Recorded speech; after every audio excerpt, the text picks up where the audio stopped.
విగ్రహారాధన గురించి ఆయన చాలా డౌట్లు ఉన్నాయి సార్. అంటే ఇప్పుడు 60-70 ఏళ్ల నుంచి పూజలు చేస్తూ ఒకేసారి మానేయమంటే ఎలా మానేస్తారు? వాళ్ళు మానేలేరు కదా. అదొక అంటే ఇప్పుడు మనం జ్ఞాని జ్ఞాని శ్రేష్ఠుడు అని చెబుతూ ఉంటే మనం విగ్రహారాధన మానేయాలా అనే ఒక భావన వాళ్ళలో కలుగుతుంది సార్. దానివల్ల అది కొద్దిగా మీరు వివరించాలి. ఇప్పుడు ఇప్పుడు ఇప్పుడు ఇవాళ చెప్పినటువంటి శ్లోకం ద్వారా విగ్రహారాధన మానేయమని ఎక్కడన్నా ఉందా? విగ్రహారాధనని విమర్శించినటువంటి రాజుకి బుద్ధి చెప్పటం కోసం అని చెప్పి ఆ వివేకానందుడు ఆ పటం తీసుకొచ్చి ఉమ్మేయమన్నాడు. అంటే విగ్రహారాధనలో ఏ తప్పు లేదు అని. కాకపోతే విగ్రహారాధన చేసేటప్పుడు దాన్ని విగ్రహంగా చూడకుండా పరమాత్మగా చూడమని. అంటే అది ఇప్పుడు చెప్పారు సార్. ఈ శ్లోకంలో 7వ అధ్యాయంలో వచ్చినాయి, కానీ అది ఆ మాట చెబుదాం అనుకున్నా నేను, కానీ మీ ద్వారా నోటుతో చెప్పిద్దాం.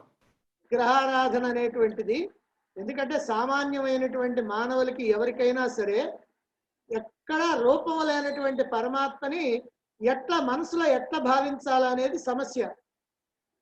అందుకని ఒక రూపాన్ని, ఈ రూపాన్ని ఇచ్చేది దేనికనంటే ఆ రూపాన్ని పట్టుకొని చెడిపోవటానికి కాదు. అటు చెడ్డోళ్ళు ఉన్నారు, అందుకని చెప్పింది ఉదాహరణ.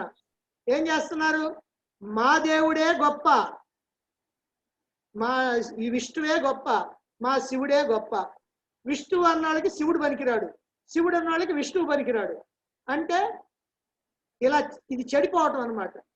కానీ అట్లా కాకుండా ఎవరైనా పర్వాలేదు, అందరూ పరమాత్మే అని. మనకి పంచదార పాకంతో పిల్లలకి ఇద్దరికి గంట కొట్టుకుంటా వస్తాడు. పంచదార పాకంతో బొమ్మలు చేసిస్తాడు, సైకిల్ బొమ్మ చేస్తాడు, లేకపోతే ఒక పోలీస్ బొమ్మ చేస్తాడు, ఒక విగ్రహం బొమ్మ చేస్తాడు, ఒక చిలక బొమ్మ చేస్తాడు. అన్నీ ఆ సీటేగా. మనం షాపులో ఆ కాజు వెరైటీ అని ఒక చోట పెడతాడు. దాన్ని నిలువుగా కోస్తాడు, అడ్డంగా కోస్తాడు, డైమండ్గా కోస్తాడు, లేకపోతే ముద్దగా చేస్తాడు. ఇట్లా రకరకాలుగా చేస్తాడు. అన్నీ అయ్యాగా. చిన్నపిల్లలు ఏం చేస్తారని అంటే నాకు అదే కావాలంటాడు, నాకు ఆ చిలకే కావాలా, నాకు ఆ యాపిలే కావాలా అని అంటారు చిన్నపిల్లలు అయితే. పెద్దవాళ్ళు కనుకైతే ఏదైతే ఉంది నోట్లో వేసుకుంటే అన్ని ఒకటేగా రుచి అని అంటారు. చిన్నపిల్లలకి పెద్దవాళ్ళకి ఎట్ తేడా ఉందో ఇక్కడ కూడా మనకి జ్ఞానులకి అజ్ఞానులకి అదే తేడా. ఏమిటంటే మనం విగ్రహాన్ని పట్టుకొని పూజ చేసేటప్పుడు ఇదే దేవుడు, ఇక మిగిలిందేది దేవుడు కాదు. ఇప్పటికీ కూడా మీరు చాలా మంది చూడండి, సాయిబాబా భక్తుడు అనుకోండి, సాయిబాబాని నమ్ముకుంటేనే కానీ మిగతా దేవుళ్ళని ఏ లాభం లేదండి అని ఆయన చెబుతుంటాడు. వెంకటేశ్వర స్వామి భక్తులు ఉన్నారనుకోండి, ప్రతి సంవత్సరం నేను వస్తానండి తిరుపతి, ఆయన దగ్గరికి పోకపోతే అసలు నాకు మైండే నిలవదండి అని అంటాడు ఆయన. రైట్, వాళ్ళని పూజించవచ్చు, తప్పు లేదు. కానీ ఇతరుల్ని వీళ్ళెందుకు పనికిరాని వాళ్ళు అనేటువంటి భావం నీ మనసులో రాకూడదు. ఎందుకని అంటే అన్ని పరమాత్మే. నువ్వు పూజించేది పరమాత్మే, నువ్వు ద్వేషించేది పరమాత్మే.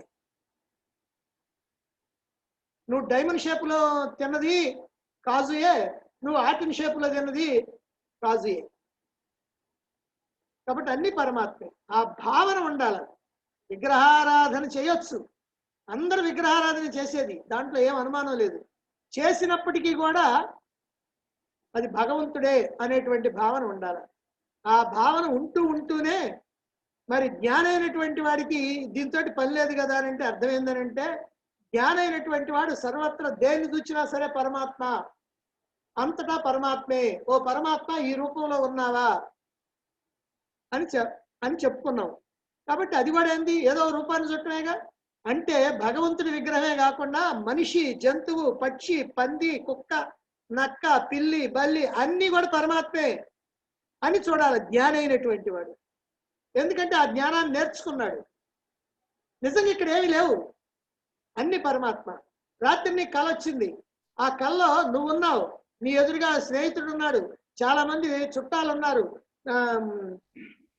కుర్చీలు ఉన్నాయి, బల్లలు ఉన్నాయి, అన్ని ఏమిటి అవన్నీ నీ మనసే.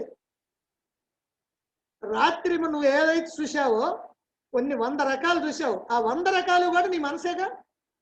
కుర్చీ నీ మనసే, నువ్వు నీ మనసే, నీ ఎదురుగా ఉన్నోళ్ళు నీ మనసే, నీ పక్కన వాడు మనసే, నిన్ను కొట్టడానికి వచ్చినోడు మనసే, నిన్ను తిట్టడానికి వచ్చినోడు మనసే, అన్ని మనసే. కాబట్టి ఇది మొత్తం పరమాత్మ. ఈ భావన ఉండాలి. ఇది జ్ఞాని. జ్ఞాని అయినటువంటి వాడికి ఆ భావన.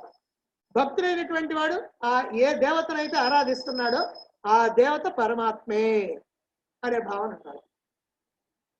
అలాగే మిగిలినటువంటి వాళ్ళు ఎవరైతే ఏ రూపాలను పూజిస్తున్నారో వాళ్ళు కూడా పరమాత్మే అనే భావన ఉండాలి.